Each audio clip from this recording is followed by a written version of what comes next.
Just remember, baby girl, that we're still under the same stars. Anytime you miss me, just look out the window and know I'm seeing the same moon, same sun, and same twinkling lights above as you. This is what I told my niece at 3 in the morning as she wrapped her little arms around me for the last time for 4 months. 3 days later, I answered my new Italian phone to the sound of her voice, coming from halfway across the world. Do you see the sun out there, teacher? I can see it, can you?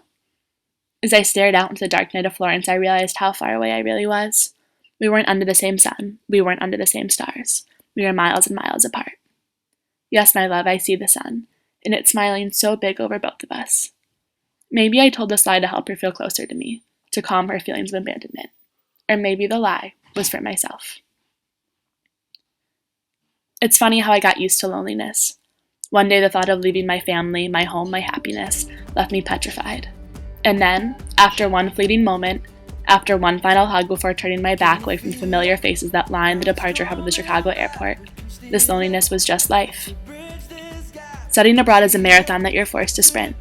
When I look back at the places I've traveled, the things I've seen, the food I've eaten, the people I've met, I just don't believe it. I don't believe that I swam in the Mediterranean Sea and ate Belgian waffles fresh off the street. I can't believe that while falling asleep next to the familiar breath of my roommate, I saw the Eiffel Tower out her window instead of the Evanston snow. I don't believe that while simulating my friend's walk to school, I passed the London Eye and Big Ben like they were just another stop on Sheridan Road. What is this life? This life where dreams become daily activities. The life where my everyday running route requires dodging past tour groups, struggling to take a picture of the world-renowned sites that reside as my neighbors. The life where I frequent a new country like I would frequent a weekly tailgate back home. And then, when I board the plane to return home, I end up in Florence, Italy, a whole new vacation in itself. What is this life where my local supermarket sells more fresh pasta than that which resides in all of America? But the answer lies in the question. It is just my life. I am living. I've been living. This is not a vacation, not a break from reality. It's just now. Along my journey, I often felt stuck, confused about how I was still in Europe, scared that I was wishing time away when I felt excited about the idea of returning home to my family's arms. Sometimes I felt tired. Tired of being 7 hours and thousands of miles away from my lifelines. Tired of living in someone else's home. Tired of drop-by recalls. Tired of the tourist sign that flashed on my forehead every time I mumbled subpar Italian. But these feelings were normal, right? Life, real, true, nitty-gritty life is filled with emotions, ups and downs, tears and smiles, no matter where the backdrop of that life is.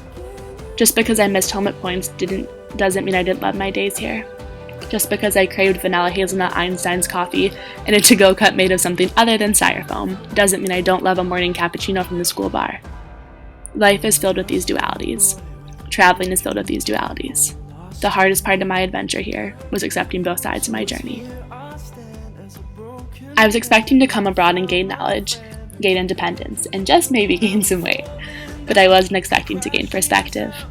I didn't realize that being away would teach me what I love so dearly about being home.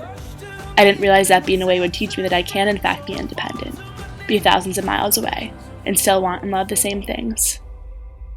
Butterflies flood my stomach when I imagined boarding the plane to go home, but tears flood my eyes at the idea of being done with this journey.